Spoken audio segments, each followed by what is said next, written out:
and the morale, you heard it right from Banda. This village is feeling their presence. Dear participants, before us is Honorable Major Gen.Sam Kavuma, who's in charge of Operation World Creation. He's an Honorable Member of Parliament representing the mighty UPDF. He has held various posts and positions, and he has done several military courses. He's here to interact with you and teach you how to make money. Yes. Because most of you, in your expectations, you said you want money. You want money, but he's going to teach you how to make money. Because giving you money may not be the daily thing, but when he teaches how to fish, you will know the methods of how to make the money. Yes. He's from Pade. Is that your home? Yes, people of Pade. Pade, Tikwane. Tikwane. So your village is here. In the military, we joined when we were young. We went through all the ranks: private, lance corporal, sergeant, up to the generalship rank. So, when I see young people, youth, especially youth, singing about you being youth, as if you are going to die youth. I don't know whether you are getting me. You being a youth is a transition, it is a phase in your life. You are youth now, tomorrow you're not going to be one. So when you are talking, we are youth, so what? Even us, who at some point, youth. And in my language, we have a saying. I don't know whether it is also in other dialects. We say, buto eyombekera bukuru, meaning that your useful age must build for your old age. If you waste your useful time, then you are going to have issues with your old age. So being a youth, therefore, is an advantage. It is not a disadvantage. Because we did most difficult things when we were young. Because when you are young, you are energetic, you are, fresh, you can even attempt to carry a mountain because you are young. Therefore, with what we are going to see and the young age, it should be an advantage to you to work hard, and by the time you become old, you have a fallback position in your life. But if you waste, always running after politicians, now, in a few years, you are no longer the youth. Then what? What are you want? So therefore, we are here to do exactly that. To equip you with experience mainly. With things we have seen, we have gone through. So that you say, if so and so made it, why not me? Are we together? Yes, sir. Are we together? Yes, sir. Now, I have a number of topics, but of course I cannot talk about them today. But I want to pick the one I think will open up your mind. And then towards the end, I bring in those issues to do with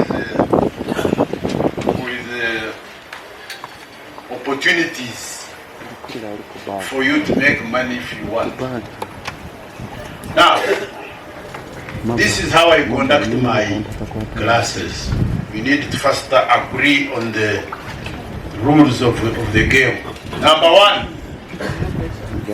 I don't use PowerPoint presentation. Even if there was good enough, there are no facilities for it. Because of a number of reasons. Number one, not that I don't know how to use it. I know how to use it. But PowerPoint presentations, why I don't use them is that one of the reasons is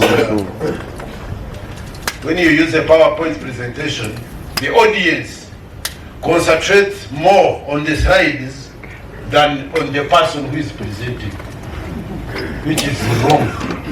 I came all the way to come and talk to you, then you concentrate on the pictures, you leave me. Why? So me, I want you to concentrate on, because I came for you.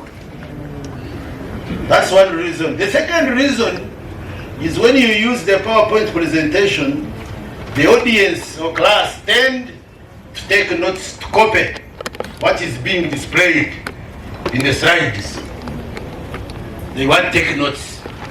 But you know how fast, the speed at which those slides move. The first one comes, you write the heading, by the time you're on the second breath, it has changed. Another one comes, by the end of the presentation, if you go back to your room and look at the notes, you cannot follow the notes you tried to write. So that's the second reason why I don't. The third one is the brain. Your brain moves the same way the slides move.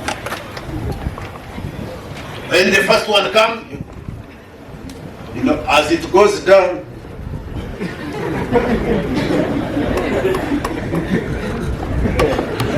so now because of that, so I try to avoid using PowerPoint presentations. I write, I talk, I write. Then the other one, the other rule is how many of you know, I'm told there is a rumor that you are journalists. Are you? Yes, sir. You are? Yes, sir. Okay, how many of you, it may sound a stupid question, but don't worry. What I'm going to ask you, how many of you know a radio or have ever owned radios? All of you? A radio in the house, how many of you have ever owned one? So you want to say everyone has done so? You know radios? You know you have owned radios? Now the second question. Let me prove whether you know radios or whether you have owned radios. Who can tell me the relationship between a radio and the owner? By a show of hands, please. What happened? Because you insulted me, look at this fool. How can he ask us such a question? Now I expect everyone here now to... Okay, tell me. What When it falls down, you feel the pain. The what? You feel the pain when your radio falls down. Is that the relationship? What makes you feel that? There's too much love for it. Why do you love it? So much. So Why do you love it? source of information. There's a lot that sometimes you pick from the radio. Wrong. And also the entertainment. Wrong. The conclusion I can think of, the owner of the radio talks and the radio also talks. And is that a relationship? Yes. The relationship between the owner of the radio and the radio, they communicate when you switch it off because Is that the relationship? If they ask, do you still have your parents? You do.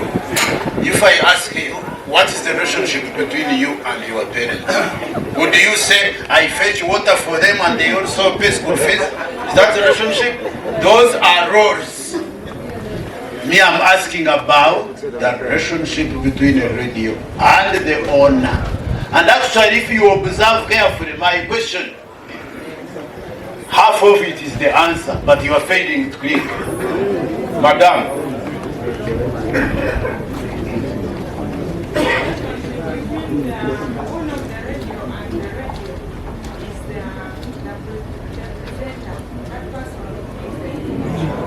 No.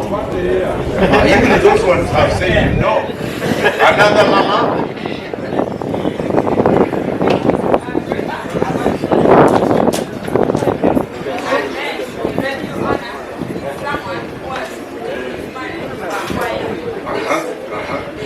You are coming close to the answer. So, what is the relationship? Completely, because when you brought in the element of putting money, you are close to the answer. Who can complete it?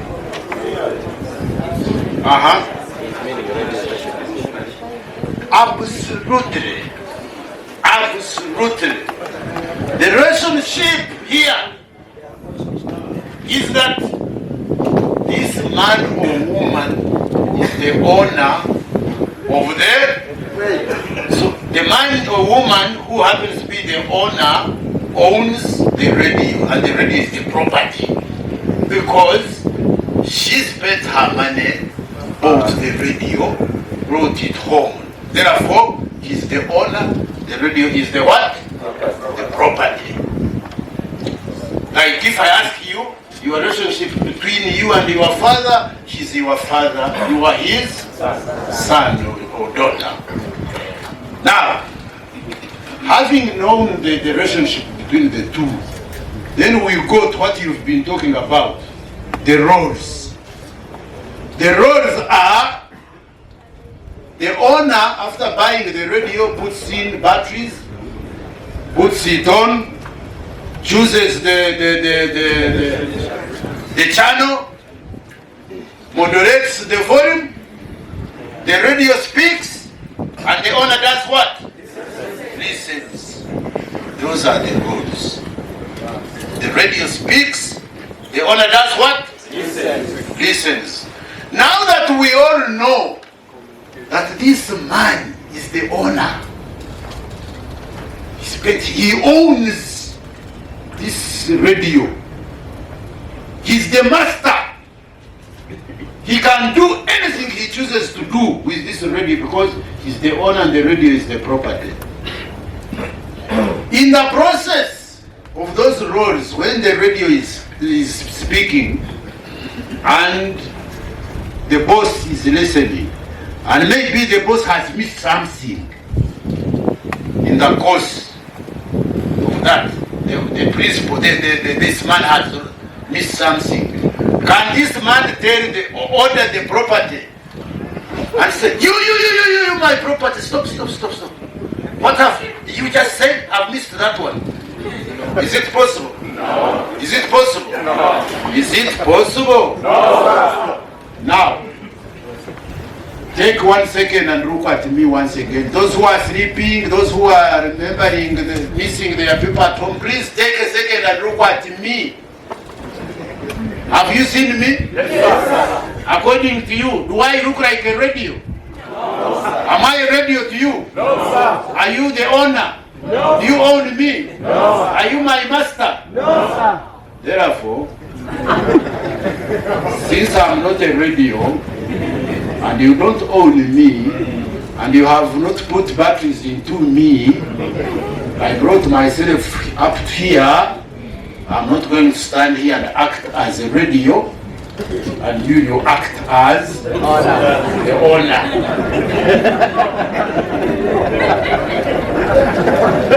Are you getting my point? Yes, sir. I'm not going to stand here and speak for 2 hours. You sit there and chill, and then, yes, sir! Yes, sir! How I conduct my class, therefore, I want us to interact. I'll be putting questions to you like I have already done. If you know the answers, you raise up your hand and give me. If you don't, I give you, but we move together. Are we together up to here? Yes, sir. Are we together? Yes, sir. Those are the rules. You break them, the owner of the rules is the general. You break them at your own risk. Okay, now, the first part is to take you through yesterday but one, on 6th of February,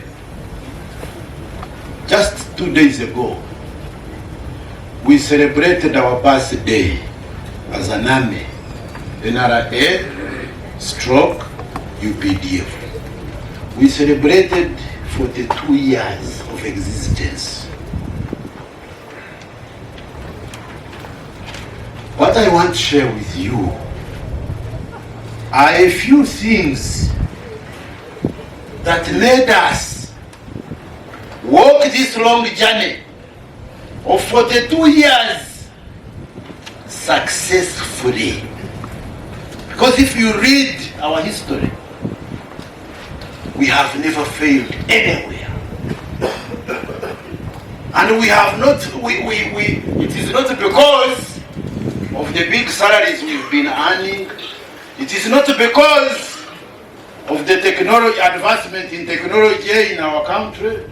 It is not because of the big economy we have in this country. No, none of those. But there are certain things we mastered and followed and put in practice that made us succeed at every stage in this journey of 42 years.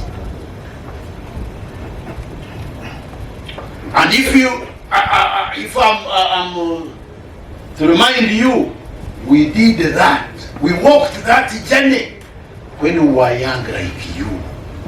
And that is the reason why I want to take you through these things so that you can pick one or two to help you walk the journey that you still have to walk up to where your destination is. Are we together up to there? Yes, sir. Now, you can imagine a journey of 2 years. If we take Kampala to be the central point in Uganda, assuming Kampala is the central point, what would be the farthest point from Kampala in Uganda? Any idea? You people, you have gone to school, you have studied geography, you know our map. Which point? Which is the farthest point from Kampala? Yes, please. Soro. You come from Soro? Wow. He says Soro. Another one, yes. Koboko in Western Nile, yes.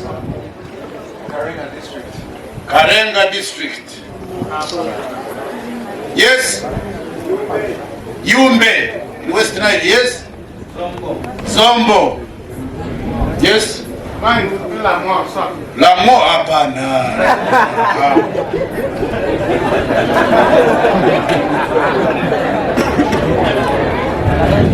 Now, I want you, each one of you, to look at the map of Uganda, if you still remember it. Look at the map. There is that Katipu.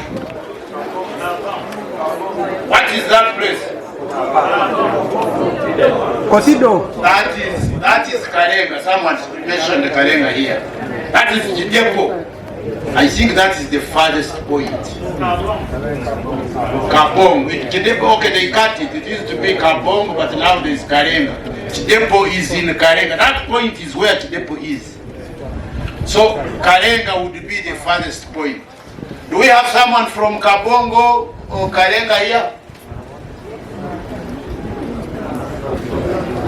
Anyone? They don't have network. Kabongo, Karenga. Karamoja in general? Anyone? Why? Okay. Then Moyo. Someone, how many hours do you take from Kampala to Moyo? 8 hours. 8 hours. Now Moyo is also far from here. But you can hear it takes him 8 hours. So you can imagine, would you tell us how many potholes, how many corners, how many bridges on your road from here up to your home? Would you remember? No. Certainly not. So if we cannot remember those things in a journey that takes only 8 hours, how many hours are in a journey of 42 years? How many hours are in 42 hours? It is not a very difficult thing to know. 42 are years. How many hours are in 42 years? You say 24 times 361 times 42. You will get something like 360 something thousand. 367,000 hours. Now, why I'm comparing the two, the man who comes from Moyo does not know how many corners. So you can imagine how many corners, how many potholes, how many bridges in that road, mountains and what, hills and what. So, by all means, a journey of 42 hours is a long journey. True or not true? True. So then what are those things that NRA, UPDF mastered, put in place, in practice, not in place, followed, believed in, and were able to help us maneuver through this journey of 42 hours with a lot of potholes, with a lot of ambushes, with a lot of hunger, with a lot of whatever, and we were able to come successfully up to today. What are these things? And those are the things I want us to share.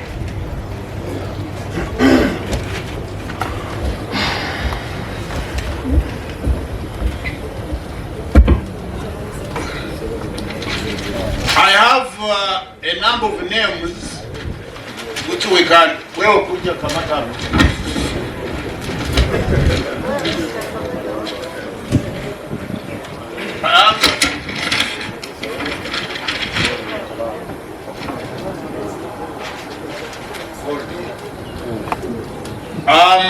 There is a word in English called ethos.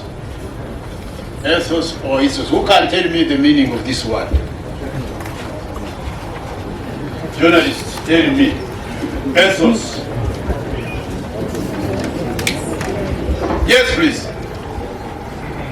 A way of doing something. Sorry? A way of doing something. Not really. A way. Those can be methods or whatever. Yes? Ethos.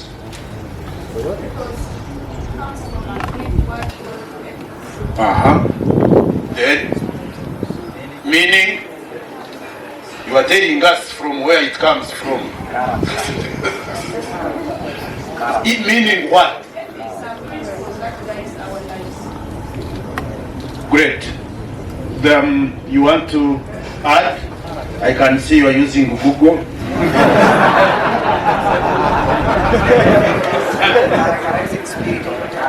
Thank you.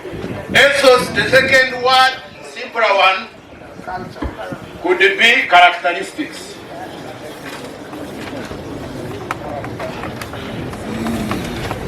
Or values, or beliefs. Beliefs is a beliefs R or L.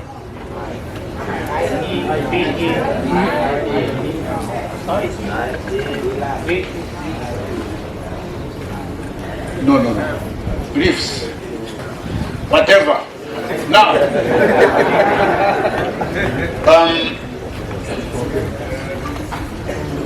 ethos. That is number one word. We are Ugandans here. We are Ugandans here.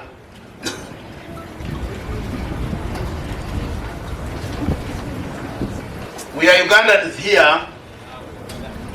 But where we come from, you'll find certain communities believing in certain things when others don't, for example. That is what we mean by ethos or characteristics.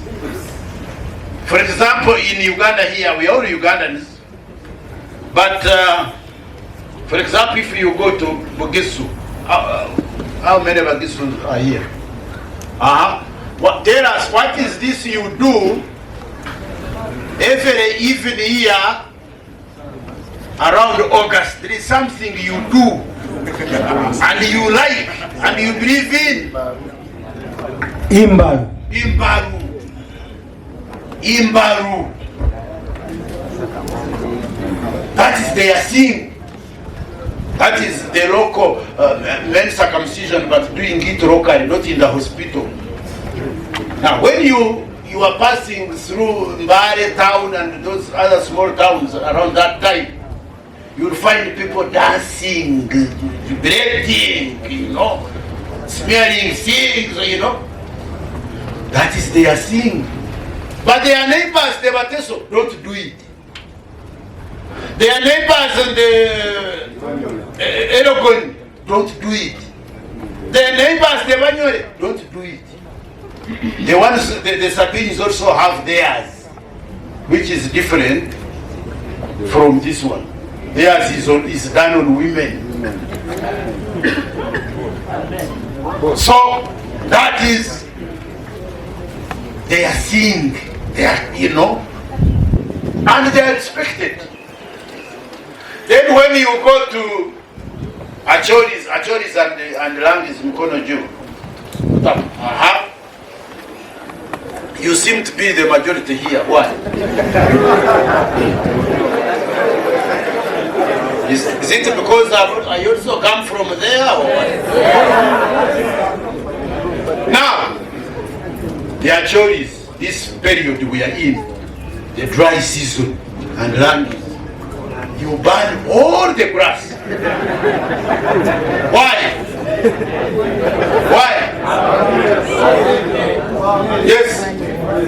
Yes, Mama. Because we want fresh grass. No, that is one part of it. But that is the main one. Hunting. What are you hunting for?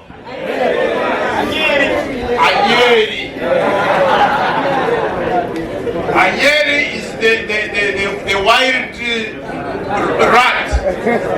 It's edible, wild rat. Now, you find the Achoris, whether they have cows, yet cows want grass, but they will choose to burn the grass. Whether cows die, but they look for Anyeri.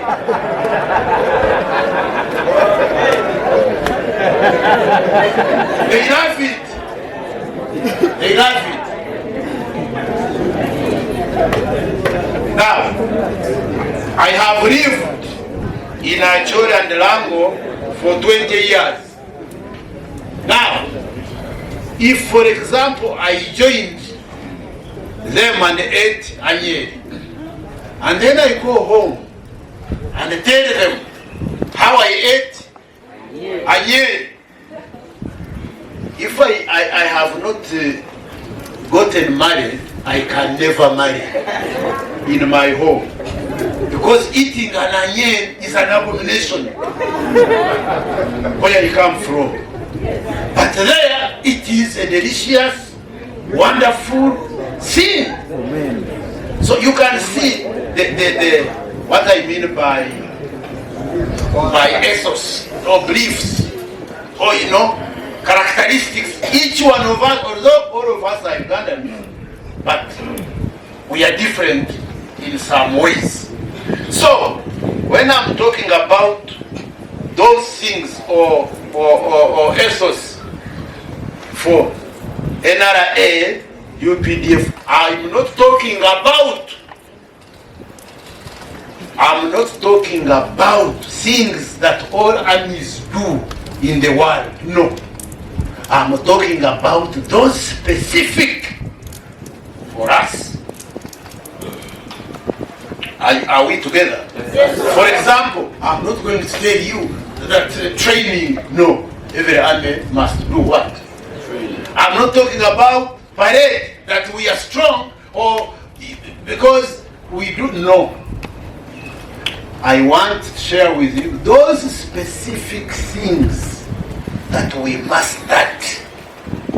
They gave our source of strength, our source of success, depended on those ethos I'm going to share with you. Not what armies do in the world, no.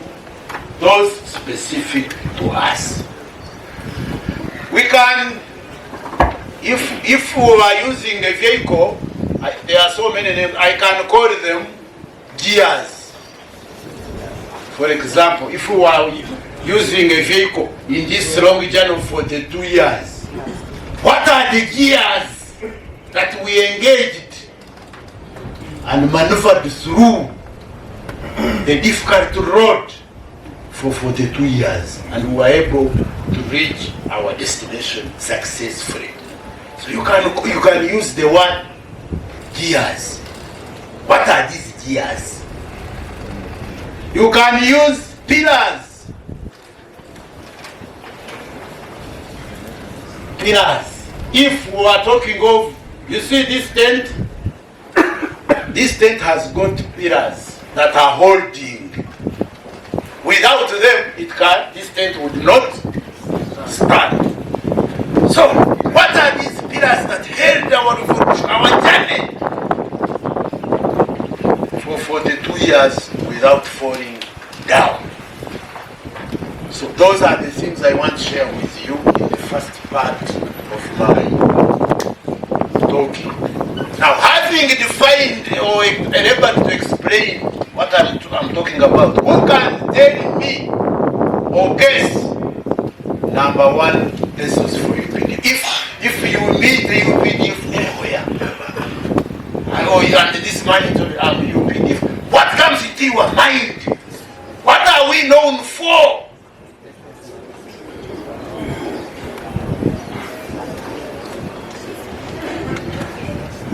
Yes, young man. Discipline. Nini? Number one source of our strength for the last 42 years has been not big salaries, not advancement in technology, not good uniforms, not superior weapons, not big economy as a country, but observance of what we call conscious discipline. Are we together? Yes, sir. Are we together? Yes, sir. Number one, discipline. Discipline in Swahili is referred to as nidhamu. Those who are interested in learning Swahili, discipline, nidhamu. If they ever ask you, our source of strength, our source of success, whether we are in Uganda or outside Uganda, number one is discipline. And what does discipline mean? Discipline means the do's, mastering the do's and the don'ts. Do not do this. Yes, sir. Do not do this. Yes, sir. This is what you should do. Yes, sir. And you implement. That is discipline. When we were celebrating this day, the other day, on the 6th, you heard that about 43 young people with 27 guns launched the struggle. And in that time, Uganda had two armies. One was TPDF, the Tanzanian People's Defense Forces, and UNLA, the local army. You can imagine 43 people with 27 guns attacking two armies. And in 5 years, you remove a government. So, number one source of that success was discipline. You 42 people, you are not supposed to talk, for example. Because if you talk, the Wananchi will hear and report you. You don't talk. You are not supposed to cook during the day. Yes, sir. Because if you cook the smoke, then people will detect it. Then you will be finished. Yes, sir. You are not supposed to smoke. Because if you smoke, you know what will happen. Yes, sir. Discipline. Discipline. The do's and don'ts. So, I have so many examples, but we don't have time. But I'm telling you our number one source of strength. This success you hear, we are in Somalia succeeding, we go to Congo the same, we go to South Sudan the same, we go to one of the cardinal area we have mastered for our success has been observance of conscious discipline. I therefore want to urge you young people that if we want to succeed in life, if we want to succeed in journalism, if you want to succeed in your family, if you want to succeed anywhere, there is no shortcut. You must observe conscious discipline. A society that lacks discipline is bound to suffer. And you must have seen some examples. So therefore, if you want to become a general in journalism, it is the discipline I observe from when I was a private that I was able to make a generalship. You must. That one I want to tell you, there is no shortcut. Abusing people, or those will not take you anywhere. So, number one, discipline. The second one, you want to guess also, Mama? No, not really. Yes? Professionalism. Not really. Yes? No.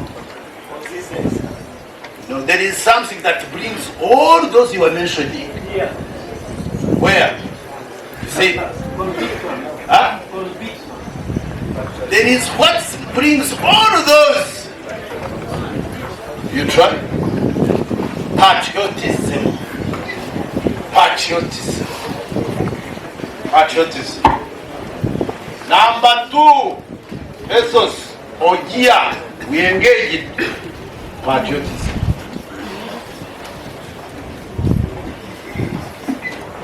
Patriotism. Who can define for me this word? What do we mean when we talk of patriotism? What do we mean? Yes? Quickly. Love for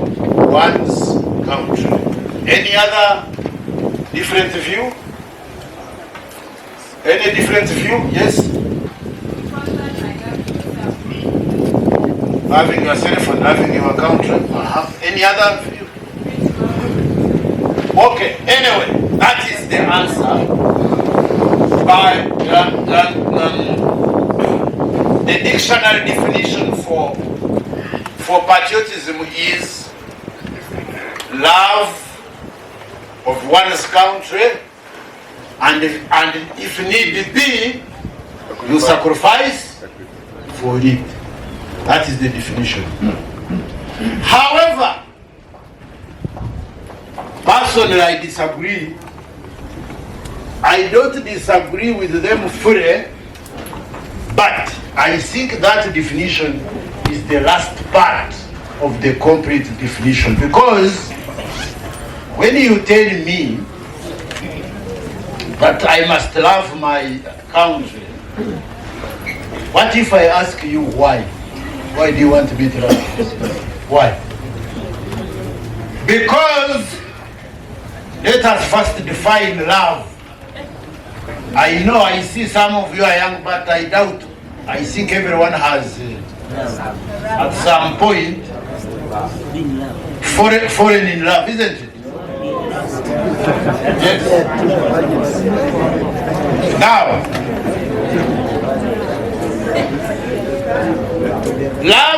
love has got stages.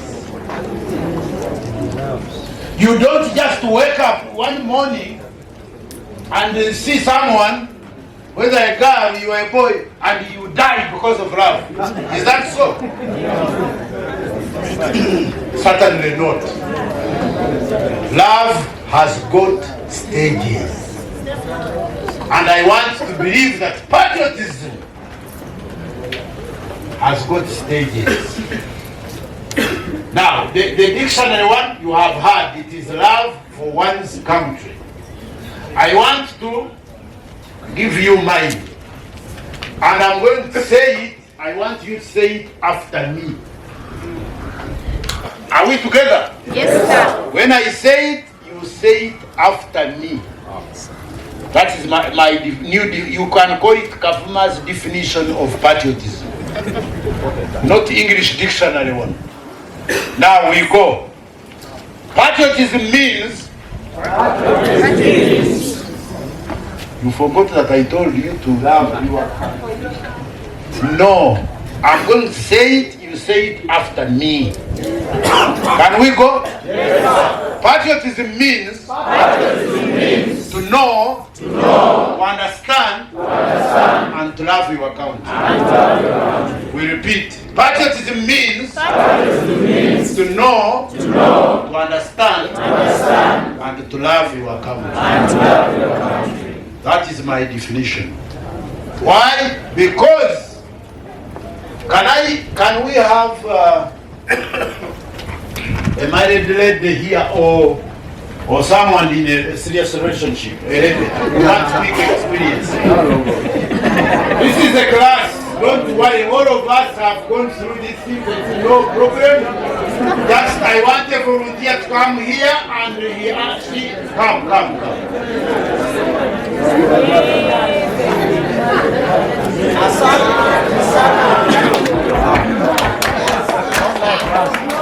Where is the microphone?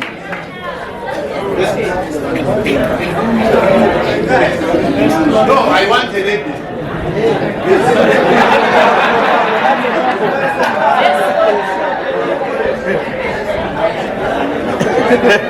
Listen! I want to ask her some questions. I want you to feel free and answer them. Marriage is something we have most of us gone through. There's nothing new. But I want us to learn something. What is your name? Fiona. Fiona. You are married? Yes. To whom? Mr. Pio Daniel. Daniel Opio. Now, how long have you been married? 7 years. 7 years. How did you meet the very first time?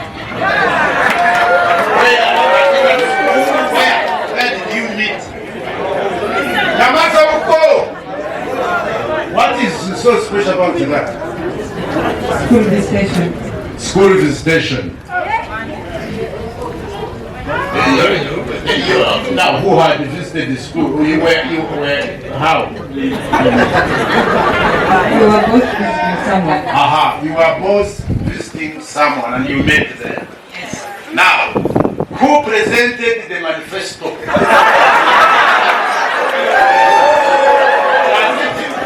Was it Mr. Pio Daniel or you yourself? Who presented the first manifesto? It was me.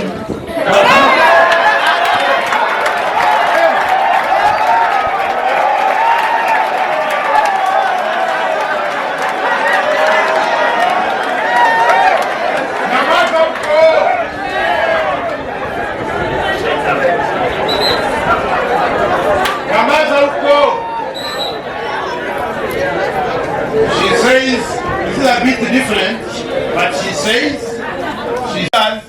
shows that if you want to know the size of Congo and you are a Ugandan, then you must count 1 Uganda, 2 Uganda, 3 Uganda, 4 Uganda, 5 Uganda, 6 Uganda, 7 Uganda, 8 Uganda, 9 Uganda, 1 Congo.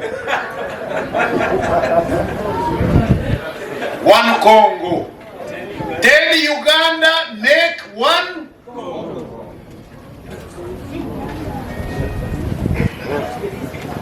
Have you understood that? Then you have other countries. You have another one called Rwanda. Rwanda. Kenya does not border Congo. I'm talking about those who... There are about 23 countries bordering Congo. Rwanda is 26,000 square kilometers. 26. Now, whereas Congo is 10 times the size of Uganda, but it is about 94 times the size of Rwanda. Then you have another one called Burundi, which is 28,000 square. Now, you can see, now the question I'm putting is, why do you think the plan was, during the partitioning of Africa, to have one continent as one country, then you have other parishes as also countries? What do you think the concept was? What was it about? Yes. It was about resources. You remember what I told you when we were starting? Anything they do is based on research information. Now, whereas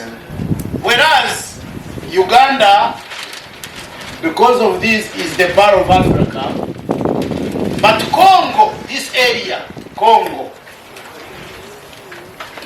is the richest area on earth. Richest. If you don't count oil, when you include oil, countries like Russia, even US, they have big oil reserves. They beat Congo in terms of wealth. But if you remove oil and you count other natural resources, Congo is #1 rich country on earth. #1. #1. You can Google. Minus oil, Congo is the richest country on earth. But when you go deep to look at the index of poverty, then Congo is #2 from down. Yes. Whereas the country is the richest, but the people are the poorest. Now, the purpose was they did their research before partitioning of Africa. They discovered that this area, now that it was not a country that time when they did research, they discovered that this area was the richest in terms of natural resources. So they made a decision that let us make it one country, so that it becomes our garden from today until the end of the world. And that is what they did. And they succeeded. That's why Congo will never have peace whether we go to the moon and come back. Because it is these people's garden. It is their garden. Without Congo's resources, they can never survive. Because they feared, for example, if they had made it maybe like 4 countries. Now they feared, because they wanted to control what happens here. But now if they make it 4 countries, you cannot, now controlling 4 countries is not easy. You may find maybe one of the presidents is Mugabe, maybe another one Uhuru, maybe Museveni, maybe, you know. So controlling these would have been a problem to them. So they said, no, let us have it one unit and we make sure we control whatever happens here. And they have succeeded. And Congo has remained their garden. That is how they do their things. Now for you who praises them because you are media, you don't know what you are doing. Your wars, your fights, your articles, your information should aim at promoting the unity of Africa. So that, because we have the capacity, we have everything, God gave us everything. All is lacking is to come together, put together our resources and fight for ourselves. How can anyone in Africa be a beggar? That you are begging, they told you about Dubai. How can Dubai be a donor to Congo? Imagine. The richest country on earth in terms of natural resources. So therefore, when you see us, our third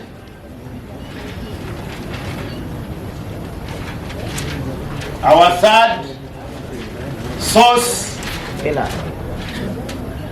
of strength. That's why when we go to Somalia, we are the winners. When we go to Congo, we are the winners. When we go to South Sudan, we are the winners. Because we know why we go there. One time, one of the US presidents was giving what we call in military a lecture of opportunity to a war college. And this is what he said. He said that anything Americans touch on, whether in the US or in Uganda or in Uguru or in Kitugum or in Goma, whatever the Americans touch on, where you see them, must be to their best, the best interests of US. Are you getting me? It must be to their best interests. When you see them in the Kitugum as an NGO, whatever they are doing there is in their best interest, not the Kitugum people best interest. And he went ahead to say that where America's interests are involved, God can go to hell. Meaning, and you know their motto. What is the motto of US? In God we trust. But they say, even with that, where our interests are involved, if God we trust, he wants to interfere with us, then he can first go to hell we sort out our interests, and then he can always come back. Because God here says, do not kill, do not steal, do not this. But now where their interests are involved, and they have to do those things, then God can first rest somewhere. Now, if other people, whatever they do in the world, are to their best interests, who is doing what is in the best interests for Uganda? If it is not you and me, who is going to do it? You are busy promoting their interests, the programs that drive their interests. Who is promoting the program that drive your interests as a Ugandan? Are we together? Yes, sir. I know you are tired, but you are the one who invited me here. Now, to conclude this point, I want someone who knows how to read English. There is a few areas I want us to go through. Very few. Nana najua kusoma vizuri. This is the media. She's where?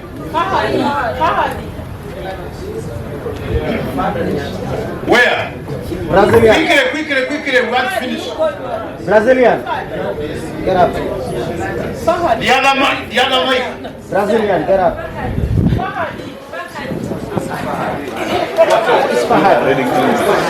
She wants to read.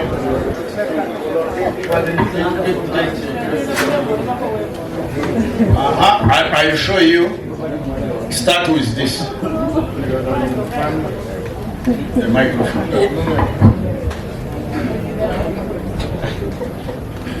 Listen.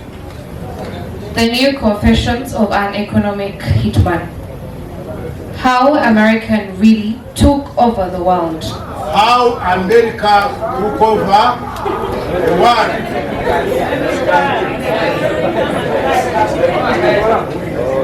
John Perkins, the New York Times bestseller, updated and That is expanded. now. The America has got a system. They train people and they send them to other countries. Their name is economic hitmen. Economic hitmen. Now this man was one of them. He grew in ranks until he became even a director. But when he got to know what they were doing, he was not happy, but he had to remain there. So when he retired, he confessed and wrote books. That's why he's calling it the top. The New Confessions of an Economic Hitman. The New Confessions of that man. Now, this red one. Listen. Economic hitmen are highly paid professionals. This is who they are. Economic hitmen are highly paid professionals. This is who they are. Go ahead. Economic hitmen are highly paid professionals who cheat countries around the globe out of trillions of dollars. The first part was who they are, highly paid professionals. The second part is what they do. They cheat. They cheat countries. They cheat countries out of trillions of dollars. That's what it is. Trillions of dollars. That is what they do. The first part is who they are, highly paid professionals. The second part, what they do. They cheat countries out of trillions of dollars. Now the last part on that one is going to be how do they do it?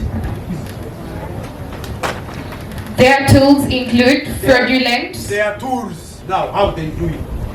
Their tools include Fraudulent financial reports. Fraudulent financial reports. You see these ministries of yours, you see people who work there are lazy people. So they hire the one they call what? The consultants, experts, to do financial reports and what and what. These are financial reports you read, they are not done by our people. They are done by the hired. Now these are the ones they position themselves to the hitmen. So you hire the hitmen, they produce a wrong financial report. That is one tool they use. The second one? Rigged elections. Aha. Now, listen to this. Now listen to this. You've been writing and reporting about democracy, how Europeans, how they also come to teach us, but here now, they are the ones actually, when we use the Congo example, since they are the ones who control what happens here, so they must make sure during the elections that their person is the one who does what? Who comes? They are puppet because the interest is to take resources. Therefore, they read one of the tools. Yes, they teach us about democracy. But they are the ones who do what? Go ahead. Yep. Payoffs. Payoffs.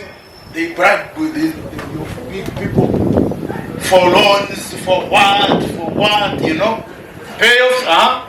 Extortion. Extortion, go ahead. Sex and murder. Aha. Sex! If a minister of finance is a female and they have tried all other means and you are still strong, then they use. Yes, they plant people for, you know, on you. Then when even that one fails, the last one is what? The last one? Murder. Murder. When others have failed, then they kill you. Because you cannot fail them. They are economic hitmen. So you must do what they tell you to do. If you refuse, they kill you. Aha, go ahead in that. The dark one. Listen. This is whistleblowers John Perkins' account of his years inside the corrupt world of the economic hitmen, coring poor countries into accepting huge development loans so they were forever in debt to US organizations. He explains how you have heard what they do. Huh? Do you repeat that one? This is whistleblowers John Perkins' account of his years inside the corrupt world of the economic hitmen, coercing poor countries into accepting huge development loans so they were in forever debt to the US organizations. He explains how these techniques are increasingly used round the world by the... Okay. Now you have heard what people do out there to you. And when you get your radios and newspapers, you praise them as good people.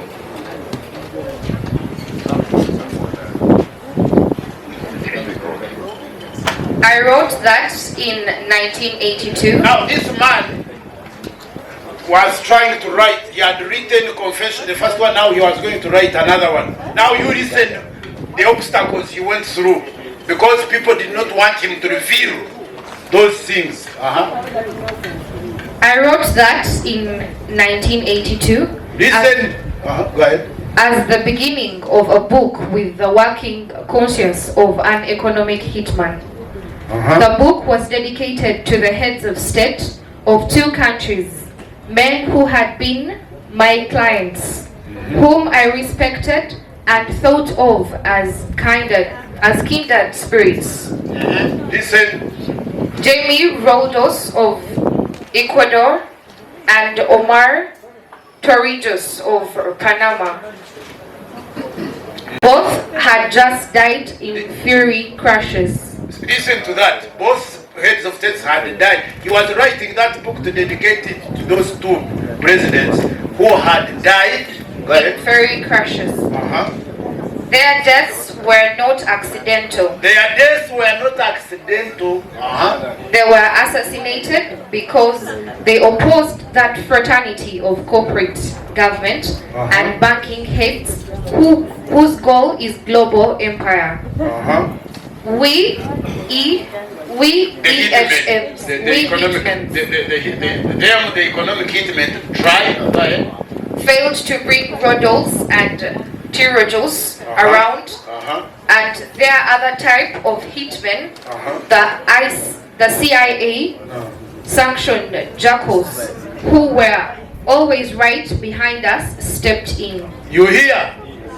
When the economic hitmen failed to convince these two heads of states to betray their countries, and they refused, then the other actual hitmen, the CIA hitmen, assassinated them. That's why he had wanted to dedicate that book to them. The final, let me give you the final.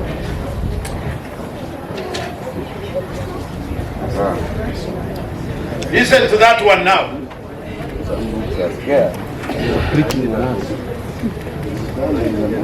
I haunted every day. I'm haunted. Oh, sorry. I'm haunted every day. Every day this man is haunted. By what I did as an economic hitman. I am haunted by the lies I told back then about the World Bank. I am haunted by the ways in which that bank, its sister organizations, and I empowered US corporations to spread their cancerous tentacles across the planet.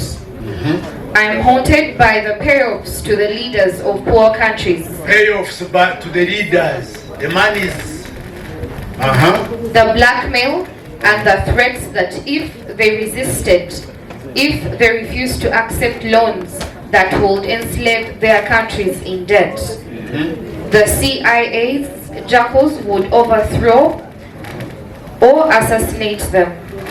That is what is haunting him. Go ahead. I wake up sometimes to the horrifying images of heads of state, friends of mine who died violent deaths because they refused to betray their people. Like Shakespeare's Lady Macbeth, I tried to scrub the blood from my hands, but the blood is merely a symptom. Yes. The treacherous cancer beneath the surface, which was revealed in the organization, now, the original if confession. we stop here, thank you very much. The man tries to remove blood, but blood is just a mere symptom. Yes. Every day of what they did. Now, you can hear the so-called friends of yours. Wanting to become a president is a normal thing, or a minister, or whatever. Any positive, what do you call it, ambition is fine. But if you want to become a president of Uganda, what takes you there? What lessons you have had? The voters were here. Why don't you convince me? What lessons do you go to pick, having had what these people do? Therefore, our third ethos or source of strength has been this, and you have heard why. That is why we decide whether it means dying in Somalia, I will die there, or Congo, I will die, or with South Sudanese brothers, yes, because if we don't, then the hitmen will not. They have two types of hitmen you had, economic ones and the CIA. So who is this? The final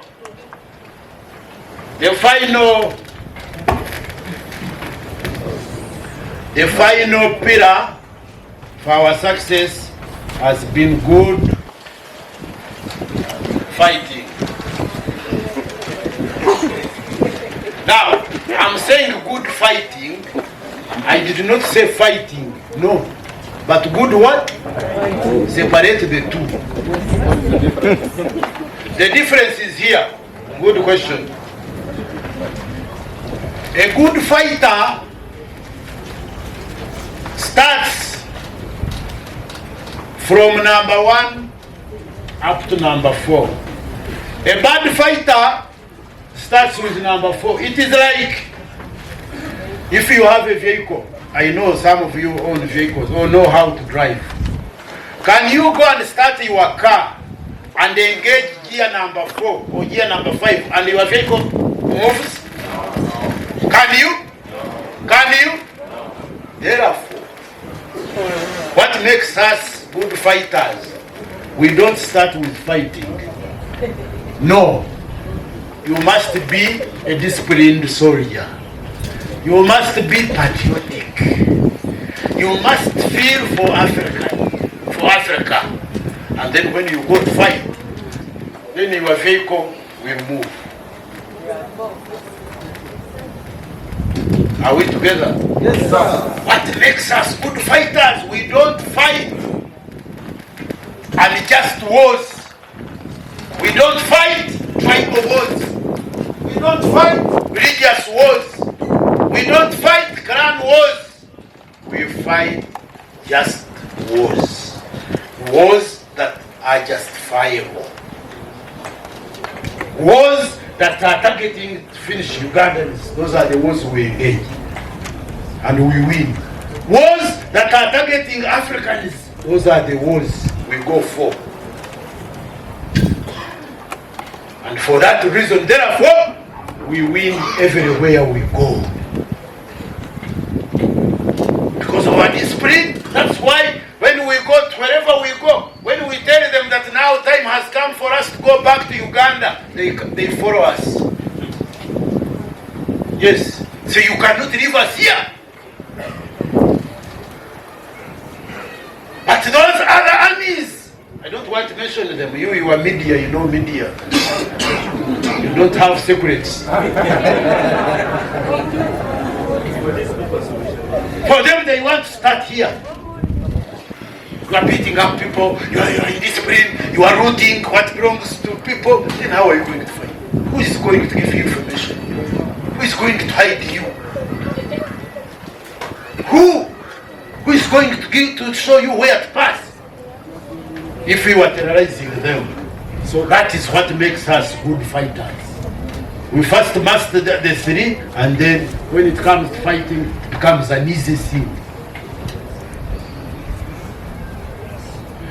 Therefore, why am I going through all this with you? These are not only tied to UPDF, no. If you are Ugandan, in whichever field you are, you need this. Are we together? Yes, sir. Uganda belongs to you. Uganda does not belong to UPDF alone. So for Uganda to be able to go another 42 years, 50, 60, 100, 1,000, I will not be here. But maybe some of you will be here. So you need to understand these things and be able to drive your country in a direction that is clear to you. Not because you are an MD of a media house. No, that is not enough. What will your media house take Uganda? When you are reporting only bad things about your country, you are reporting good things about other people's countries. Is that what will drive your country? When you have in your homes, are there no wrong things there? Do you write about them in the papers? I have not seen any of you writing about what happens in their homes there. Take Uganda as your home. It is your home number one, by the way. Without your Uganda, your family will never exist. Tuko pamoja mpaka hapo? Yes, sir. Tuko pamoja mpaka hapo? Yes, sir. Now, I've ended part 1. And I have 4 parts, you can imagine. You are in trouble today. Now I'm giving you 10 minutes break. You come and I take you for the last part and we go.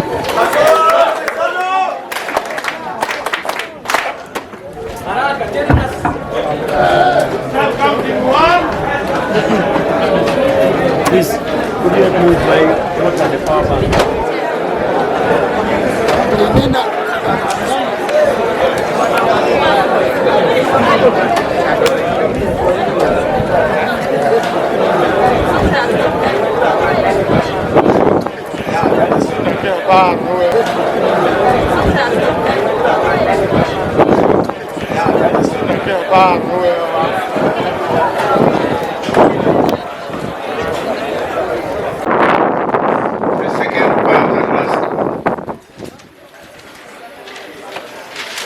This one, I want to talk about the number of Ugandans are facing a number of challenges, but I want to concentrate on only 2. Number 1 is poverty. Yeah. Poverty. Number 2 is unemployment. Those are the 2 main challenges that are really pressing Ugandans. Number 1 is what? Poverty. Number 2? Those 2. Now, everyone is complaining about these 2. You find leaders complaining. Those they lead, wananchi are complaining. Parents are complaining because they take their children to school, they pay a lot of money, these children get certificates, but they don't get jobs.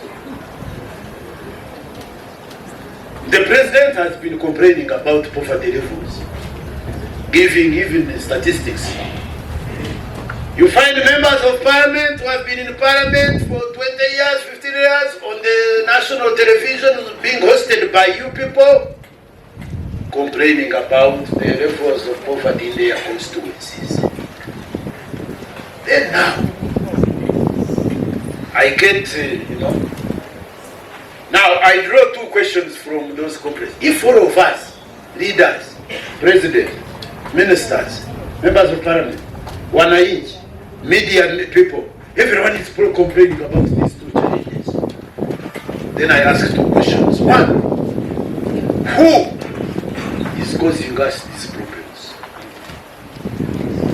It is the big question I ask myself. If everyone is complaining, then who is responsible? That's number 1 question. Number 2 question is, then who is going to get us out of these challenges? Because everyone is doing what? Complaining. So number 1 question is, who is responsible? Number 2 question is, who has the solution? If all of us are complaining. Now, in order for us to get out of these situations, we must identify those 2 people. 1, who is the problem? Who is causing us these issues? In order to do so, I want to take you to the way military does their things. Me, I'm a general. I've been commanding for many years. Now, for us, there is a format we follow in doing things. When you are a commander, a leader, you don't just wake up and go and fight because you have soldiers and guns and what. No, you don't do that. there is what we call plan. You must come up with a plan. A plan. And number one component on the commander's plan must be clear identification of the enemy. Who is my enemy? That is why I'm asking number one question. Who is responsible for this? Because if we don't do that, we can complain, we can lament, we can even hate one another. We have reached that level, by the way. We can even go tribal. But with all those, nothing will put money into your life. We're complaining, bring money into your pocket. No, sir. How about hating me? No, sir. How about lamentation? No, sir. Nothing. So instead of wasting a lot of time engaging in those, you see someone passing, they are the ones. I don't know you. I've never killed your cows. I've never stepped in your garden. But you are pointing a finger at me. Why? Now, will that one give you money? Put the money on your account? Certainly not. So, we need to understand certain things. So, in the military, therefore, the first component on the commander's plan must be clear identification of the enemy. Once you do that, you don't end at that. That's why military operations or campaigns are intelligence-led. I must task my intelligence. Go and find out who is our enemy. When he brings his analysis, we go through, I can say, no, you are wrong here or you are right. Then when we agree finally, then we go back. Go and study that enemy.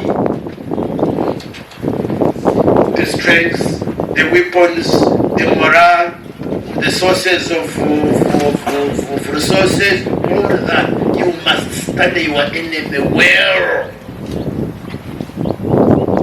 After you have done with studying your enemy, don't stop at that. You now study yourself. If my enemy has this, what do I have?